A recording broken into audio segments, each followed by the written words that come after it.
All right, hey there everybody. It's I guess it's about 90 degrees, 148% humidity. I'm gonna head into campus and stop at all the trees on the way in and kind of tell you a little bit about them and what they are. Ready? So I'm gonna try to edit this. I'm gonna try and edit this, that way you don't have to watch me cruise all over the place. But there's a couple that are right up here immediately that we can stop at. So, all right, so let me turn this around real quick. All right, so here's our first tree. It has scaly leaves. I can't reach them because I'm incredibly short, but I'll get a closer up on this one. This is called Eastern Red Cedar, peely bark. Smells like a cedar. Actually isn't even a true cedar. Its genus and species name is kind of a giveaway from that. Yikes. Which is called Juniper virginiana. I'll just go ahead and walk up to this next tree. This is called an arborvitae, or a white cedar. This guy right here you see in these evergreen hedgerows all the time. It's really common to plant. And we do have native versions of these, but these right here can be a number of different species. They're not always the same. Sometimes they're thuja, and there's a lot of different evergreen tree species, but usually you'll see them in these long hedgerows that people use outside of apartment complexes and stuff. Over here we've got a Bradford pear. We've talked a little bit about the blooms that you see on those in the springtime, and I'll get some closer views of the leaves as we get into campus and cross trees that you'll typically see. You see also over there, oh well, we've got a southern magnolia. We'll get closer on those. We've got some cherry trees over there, which would be blooming pink with the leaves. And then of course blooming right now, towards the end of summer, are crepe myrtles, which really interesting. The same guy that named our state wildflower, the Carolina lilies, named those, or brought those here rather, Andre Michaud. So anyways, hop back on the board and we'll head into campus. Not quite to campus yet, but here is a tree you actually won't see much of on campus, and we've mentioned it before. This is in that Hickory genus with the hickories. See big keys here. We've got a single bud. Actually, let me turn this around. Got a single bud right there, and then this rachis or stem coming off of it, and you can see this is a single leaf. This is a compound leaf. Here we've got pecans, as they say in the South, or pecans, if you want to sound elitist and northern about it. I'm from Bermuda, so I have no idea which one is proper. So Caria illinoisensis, remember coming from that, I believe Algonquin word that is, literally just means nut. We've got some, oh, they're just about ripe. So hopefully the people who own this tree in this yard don't get mad at me. But here we've got some pecans in this compound leaf tree, in that hickory genus. Okay, we're just on the front entrance to campus, right across from Southern Road, in front of Robinson Hall. Some incredibly loud truckers right here, but there's a tree right here I really want to show you. It's called a persimmon. I can see if I can flip this around. Hold on.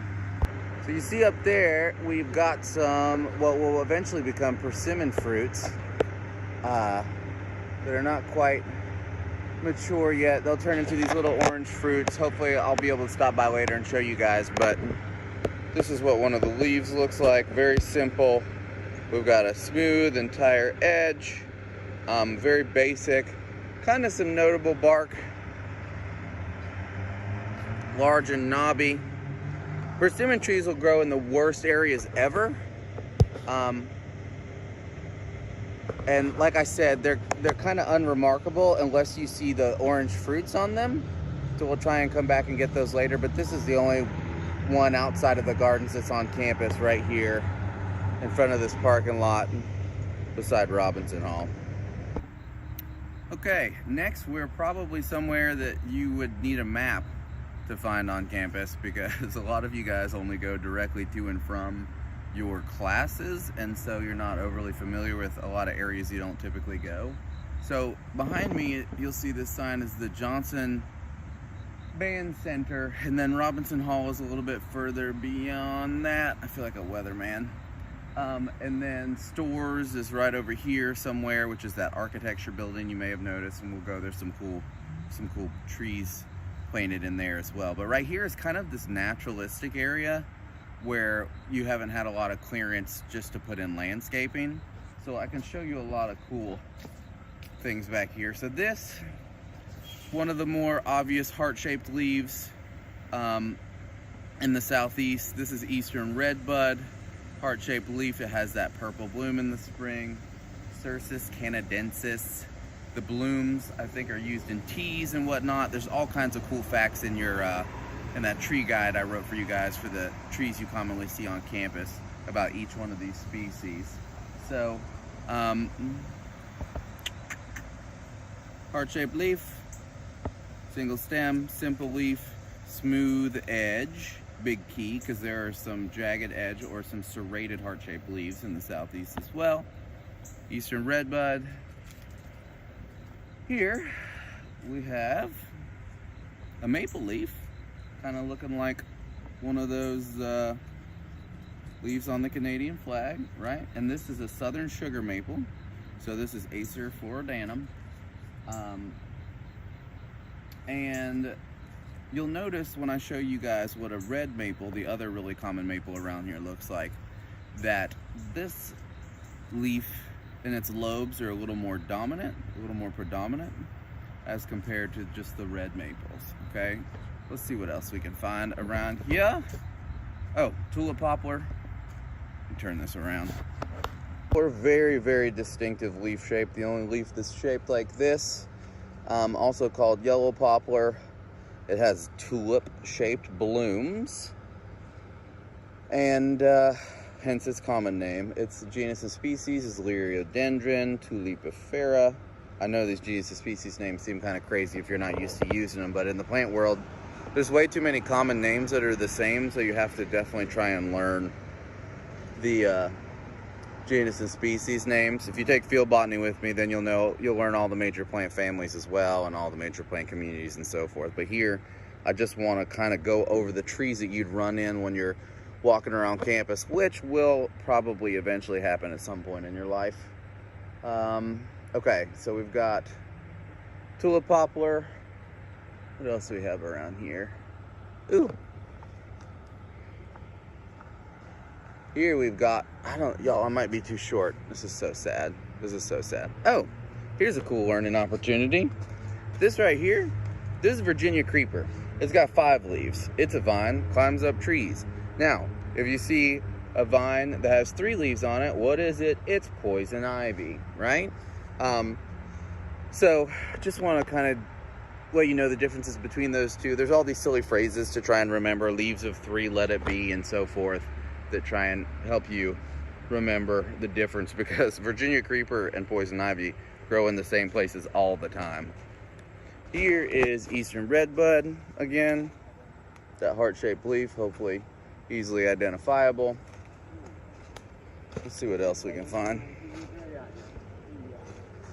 These little shrubs and stuff we'll leave alone. This is actually pawpaw. This grows a fruit similar to papaya, but this is just a baby and not enough sun to ever probably put out fruit. Asamina triloba, but there'll probably be better pawpaw examples. If not, I can always go to the one in the garden and show you. We've got a patch or 2 in there. More sugar maples. Oh, this tree I was gonna show you, which I don't think I can reach the leaves of. Maybe I'll pause this and try and jump up. Hold on. All right, I was able to jump up high and get some leaves. So, focus. So the leaves are kind of unremarkable, you guys. They're smooth up top, which is actually an important characteristic. You want to touch the top, they're smooth.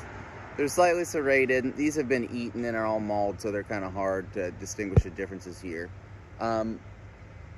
The real distinguishing feature here, so this is Celtis levigata. This is southern sugarberry, but there's a species that looks very similar to it that's called hackberry. And the distinguishing characteristics here are that these Celtis genus species have this really knobby bark. And you typically find them in flood zone areas and stuff like that. They're called bottomland species. But hackberry, sugarberry, hackberry Celtis occidentalis, but in the south you see this sugarberry more often. Has the smoother adaxial, or the top of the leaf surface, compared to the hackberry. But giveaway here, you see some bark that looks like this, usually going to be sugarberry. All right, we kind of hit a little jackpot area. I love when this happens, when you get a lot of different species right next to each other. We've got a little patch here that's got all kinds of cool stuff. This shiny green leaf you see all over the place in the form of these giant green evergreens. Giant green evergreens. This is Magnolia, or Magnolia grandiflora. Also, people tend to call them Southern Magnolia, but there's some confusion with that common name. So this you'll see in the form of these giant trees outside of buildings and urban landscapes throughout the South. It's got this really shiny leaf surface, and it can be fuzzy underneath, but it depends on where this species is growing and how much it has to adapt to that sun. So here we've got really distinguishable features. We kind of got heart-shaped leaves with these, but they're serrated, and we've got these weird mitten-shaped leaves. And when you've got this combination, that's a mulberry. So this is Morus rubra, or red mulberry. Now, you can find a tree called a basswood that has just these heart-shaped leaves that are serrated, but does not have these mitten-shaped leaves right here. This one also gives us mulberry fruits, which kind of tastes like mediocre raspberries. But still pretty good if you don't have anything else to eat. And I've mentioned this one in lecture. This, speaking of mitten-shaped leaves, this is a sassafras. So if you can see these kind of trident-shaped leaves, another very distinctive leaf shape right here. These little three-lobed leaves. Sassafras albetum, commonly still referred to as sassafras. This is very, very, very important to early settlers in America. The roots were dug up and used to make medicines and soaps, and essentially the first root beer as well. So we've got lots of cool stuff going on here. There's some southern sugar maple behind me. Oh, here's a new one. Here's a new one, and hopefully there'll be some. There probably aren't any sweet gum pods because this specimen's too young. But anyways, here is another star-shaped leaf. This is sweet gum. It's kind of easily confused with maple, but these lobes have these slight serrations around them if you look really closely, right there. Usually there's also spiky balls underneath it for the sweet gum pods, or the fruits of sweet gum.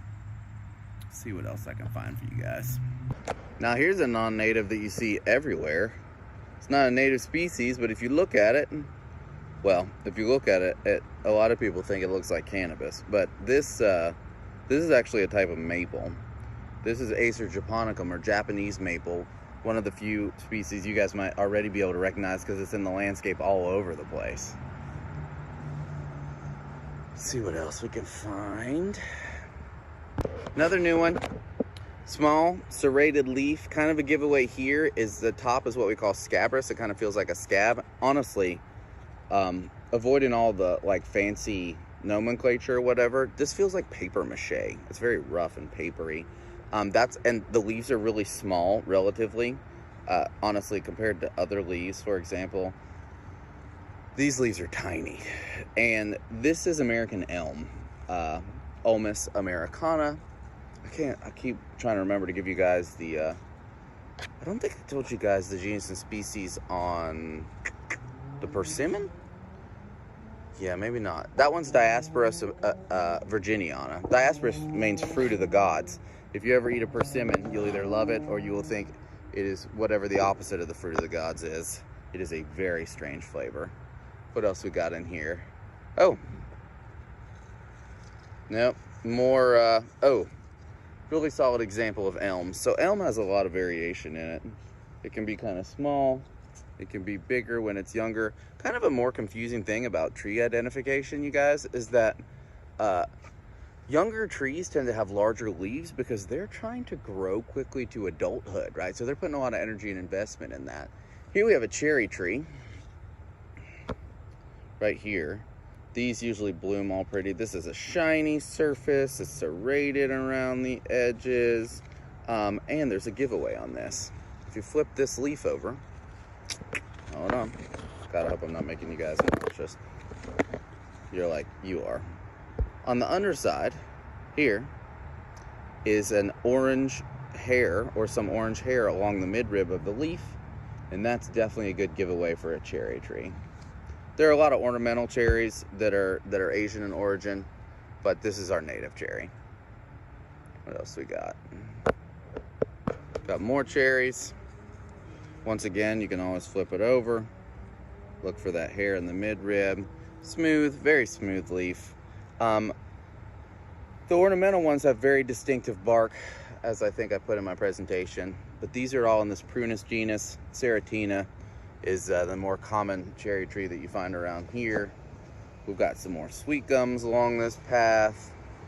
We've got some more cherries. We've got some more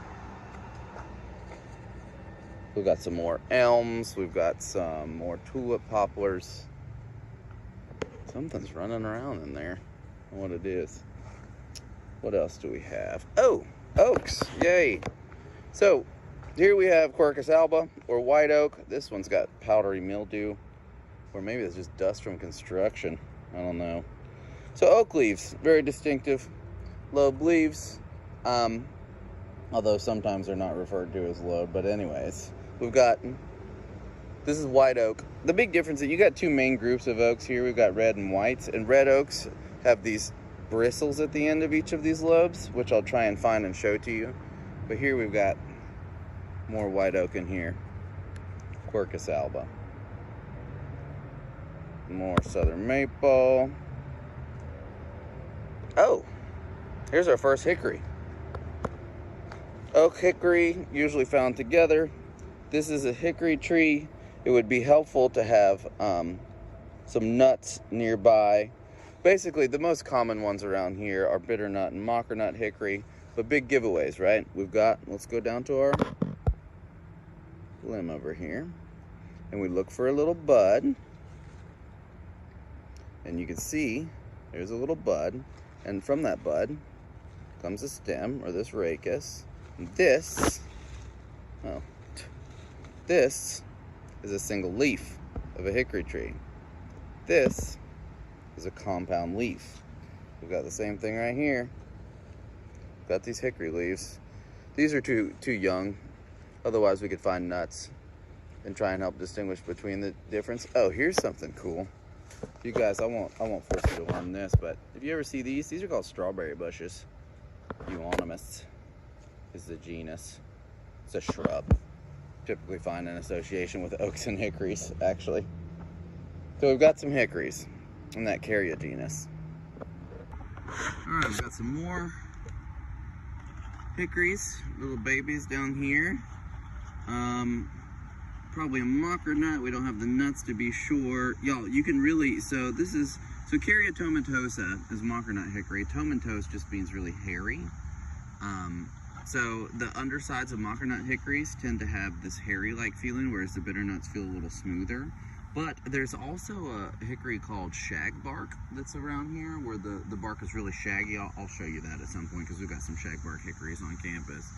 But don't worry, I probably, without the picture of the shagbark hickory bark, I'm not going to ask you to distinguish the difference between the hickories without the nuts. If you have the nuts, you can always reference them, and it's pretty easy. In the winter, you can also look at the differences in buds, but that's a little in-depth for this class, and this is probably already going to feel like an overwhelming amount of information. Ooh, look, here's some galls. on this black gum. So these look like some kind of plant disease, but usually when you see plant lice, as it's often referred to, it's just a type of insect that causes tiny little scars in the leaves that then they build little houses out of the leaf tissue out of that they use to pupate or develop inside of. More American elm. I think I saw something really cool over here. See if I can re-find it. It was a shrub form of poison ivy, which, yeah, there's some poison ivy right there, you guys. Leaves of 3, let it be. Just another example. Probably one of the only plants here in the south that you need to be kind of weary of, obviously. Let's see. Oh, here's what I wanted to show you. This, hold on. This, look. Giant rounded leaves, serrated edges. So, kind of like our redbud, right? But this is Tilia americana or basswood because it doesn't have any of those mitten-shaped leaves like the Morus rubra or the mulberry does, okay? So, that's the big difference there. You can also break mulberry off, the mulberry leaf off. Ooh, let me do that for you guys. Hold on, let me see if I can re-find it. Okay, so I broke this mulberry leaf off. Don't worry, there's plenty of leaves here. And you see how it's exuding that milky sap? Another giveaway and distinguishing feature of mulberry versus basswood there. Mulberries have that white milky sap in them. Here we have a red maple, okay? Now, sometimes people will say the distinguishing feature in the red maples is that they have a redder stem, they have this red hue on it. But you'll notice that some southern sugar maples also have this red hue to their stem on their leaves, or their petiole, as this is also called. Petiole, rachis. There's a million different interchangeable leaves that do tend to be specific depending on the level of detail you're using to describe a plant species, but people throw the terms around all over the place. So anyways, here you're looking at this leaf and it's kind of messed up. It's towards the end of the season. It's had a rough season, obviously, but you'll notice that the lobes on this red maple are not nearly as distinctive. They look kind of like a maple leaf, right? Like those Japanese maples and like the focus, sorry guys, hold on. They look kind of like the southern sugar maples, but not as distinctive, not like that Canadian flag, for example. Red maple, Acer rubra. You'll notice, you guys, that once you learn a couple of the genus names, a lot of the species names are kind of straightforward. Virginiana, rubra, alba, that kind of thing. More hickories right across from that red maple. This one's pretty smooth. The bark's pretty young and it's not peely. Probably a bitter nut. Y'all, one of the giveaways, if you're even trying to figure out, hey, is this even a hickory? Touch the leaf and smell it. It'll have a very pungent odor. Hopefully you don't have any allergic reaction to it. Some people aren't a fan of hickory nuts because it has a very pungent odor. Oh, this down here, you'll see this. This is even starting to go fall color change. This is black gum, which is also kind of common in this type of environment with all these other trees that we're talking about right here. See it a little more in the understory. It's small, very distinctive leaf shape. Smooth along the edges, but there are points towards the end. What else? I think that's it. You'll also see this plant. These are muscadine grapes. You'll see these in oak hickory forest pretty regularly. I think these hemlocks back in here are planted, so we're gonna kind of ignore those. Just trying to give you guys a breakdown of the native trees at the moment. We'll look at ornamentals as well. Now, remember on our original cruise into campus, we saw that peely bark on that Juniper virginiana, or that eastern redbud. Here's one right behind me. Here's a very good close-up of it. Scales, not needles, not leaves, scales. Pretty much the only kind of juniper you'll see that isn't planted from somewhere far away regularly. Ooh, there's Shagbark Hickory. Hold on. Here we've got Shagbark Hickory. You can see the name of it because it's shaggy. You can also see the leaves maybe up there. It's kind of glary, but you can still see those compound leaves nonetheless on this Shagbark Hickory.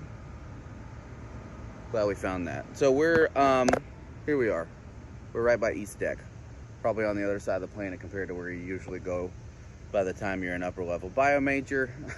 So we're right behind Fretwell. We'll make our way over towards Woodward. So I've got a Zoom meeting here soon. Okay, so here we are between Fretwell and Denny. Ooh, there's a cool sign I made. You can scan it and read about the trees on campus anytime you see one of those with the QR code scanner, or you can just take a picture on your phone if you got an iPhone. So we're under these beautiful Quercus virginianas. These are live oaks. We'll stop up here and see if we can't get a close-up shot of the leaves as we go through here. Ooh, there's a dawn redwood. That is native to the West Coast, but those things are beautiful. They are deciduous conifers. Okay, so here we go. Here are the leaves of the southern live oak. This is about as north as you can get these things, I think, or at least that I've seen them grow successfully. Focus. Come on, there's too many other things around. Smooth, dark, evergreen leaves. If you get as far south as Savannah, you'll also see the tillandsia growing in them, which is the what people call Spanish moss, which is not a moss at all. It's a plant. It's an air plant, type of air plant that you see growing, that you can buy at the store. Live oak acorns are tiny. Come on, let me just pull one of these off.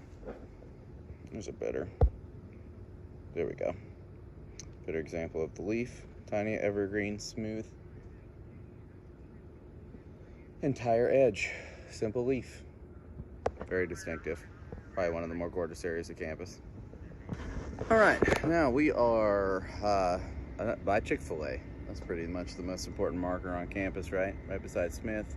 Ooh, you see that beautiful tree over there in the distance? That's called a deodar cedar. Those are native to India, heavily used in landscape architecture. Not native. Gorgeous though. So we're right beside one of the most common trees in Mecklenburg County, Quercus phylos, or Willow Oak. Very long, skinny leaves, longer and skinnier than simple. Smooth edge as well. These, I'll actually talk all about these in one of our lectures. These are what those little inchworms you see seasonally eat, which is why we have such a huge problem with the fall cankerworm, which is their fancy name, or their semi-fancy name. But these things are planted all over South Park. They're those giant towering trees, and we planted more of them than anyone else in the country. And so, of course, what eats them has now expanded exponentially in their population.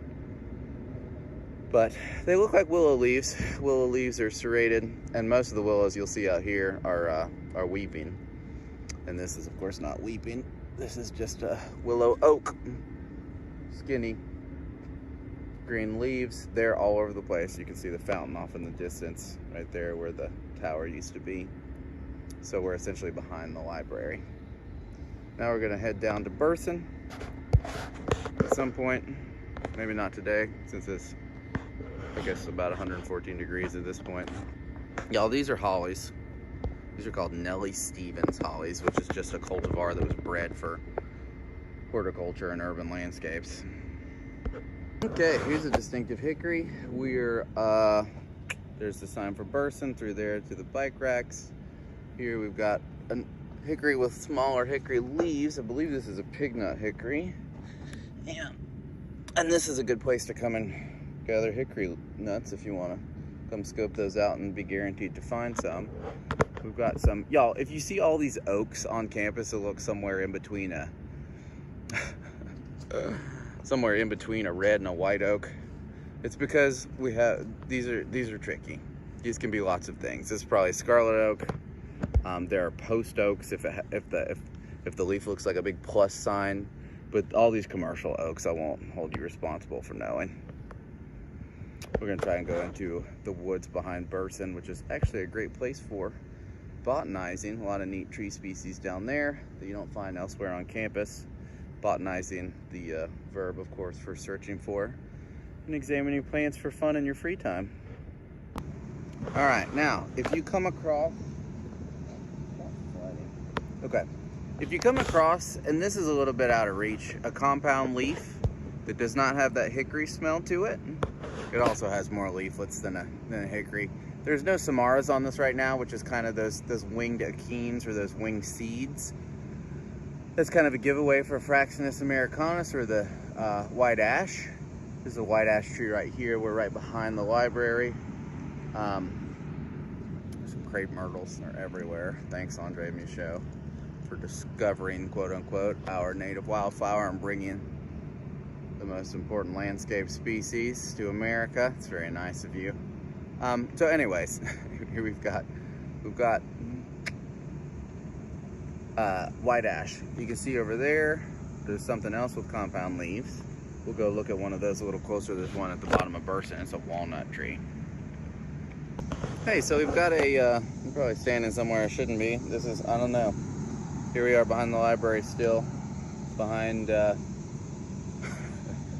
yeah, I guess the library is kind of the easiest landmark. There's those hammocks there that are apparently illegal to use during COVID. Oh, that one doesn't have caution tape. Maybe those are just in bad shape. Anyways, we've got a sugarberry with the actual berries on it because this is a mature specimen. That's nice here. You can see the slight serrations with the berries. I'm trying to look for, oftentimes, oh, you can see this discoloration. These leaves are also oftentimes infected with plant lice. Oh, you guys, these are the worst. You see these tiny little fuzzy things? Watch, we'll make them move. Come on. Come on. Go away. Those are woolly aphids. They infect trees all over the place. You'll see them, they eat stuff and then they eat plant material and then they poop it out and then it leaves this black, sticky, sugary stuff that then black mold grows on, which is oh, you can see it. You see that blackness on the limbs of this sugarberry up here? This poor thing is struggling. Struggling. Oh, hey, here's something that's good. This is an actual willow. We've got, let me see if I can reach this without hurting myself. Yeah. You've got a long skinny leaf, kind of like that willow oak. If you look closely here, there's serrations on that edge. Yep. What else we got? I thought there was, oh, here's this black mold I was telling you guys about on the leaves. You can see it on the surfaces of these leaves down here. Ew. Yeah, on these elms. Oh, here's red oak. I gotta keep an eye on my skateboard so no one steals it. Okay, red oak. Northern red oak, Quercus rubra. You see, it's got points on the ends of its lobe leaves. More American elm. Right down here behind the library. Feeling like paper mache. I thought there was there's another type of elm that I'm looking for down here somewhere. And it has corky wings on the side of it. And it's called a winged elm. Hopefully they didn't remove it or something. I'll try and find it sometime soon. All right, now we've got our first and more common tree. Y'all, my one wheel's trying to slowly escape. Don't go anywhere. Okay, so let me see if I can jump up. Grab it. Okay, so here we've got bipinnately compound. This is pretty much the only bipinnately compound you'll see regularly on campus. Albizia julibrescens. This is called the mimosa tree. It's got a lot of common names. It's got this beautiful pink blooms. It's in the pea family, which is disastrous because those guys can fix their own nitrogen, and so they can take over and become invasive everywhere. This is a non-native. You see it all over the side of the road and the interstate. We've got a couple on campus, but they are invasive. Okay, sweet gum. More elm. Just trying to get you guys. White oak. Welcome to Drive-By Botany. Eastern redbud with the heart-shaped leaves. More white oak back here. We're working our way towards this walnut that's down here where we wouldn't see it otherwise. Some more hickory with those compound leaves. More elm. Some sugarberry back in here. Let's see what we can. Now here is our walnut, you guys. This big walnut tree back behind Burson. Way more leaflets than the other compound leaves you're used to seeing, and you know, sometimes has giant walnuts on it. 'Tis not the season at the moment. This also has a pungent aroma. It actually has a compound in it called juglone that kills neighboring species of plants to try and give it plenty of space to live and grow. But juglone's nigra, black walnut, one of the newer species that we have not seen. There's an eastern red cedar, blurry off in the distance. Just trying to get you guys familiar with looking at all this stuff. All right, right behind Coed, some good species. There's a state tree. This is Dogwood, Cornus, Florida. Very distinctive leaf. There's also a Cornus alternifolia, so you can see that these have leaves that are directly opposite to one another. Easy giveaway. But there's a Cornus, there's a Dogwood that's alternate leaf dogwood that's not directly across from each other, so that can be confusing for sure. Here's another super cool one. Ginkgo biloba. Maidenhair tree, very distinctive leaf. Been around since forever. Cretaceous. Really, really cool, gorgeous tree. These also can get quite stinky. All right, back to home base. Crepe myrtles. There's a Shagbark Hickory there in the middle. If you come walk up on this hill at some point, you'll see it. This thing right here is a Virginia pine. I'm gonna show you guys this a little up close. So there's a few pines in this area that are distinctive, and honestly, to get into all of them, you need a ruler and some of the bark and the needles and some of the cones. But the more common ones on campus are Virginia pine, Pinus virginiana, which is confusing because it has a shorter needle. So let's pull this off. Fascicle of 2, and this is another confusing rule. Some pine fascicles are usually like 2 to 3 or 3 to 4 or 3 to 5, so there's a lot of variability. Fascicle of 2 meaning that there's 2 needles in one of these single little bundles here.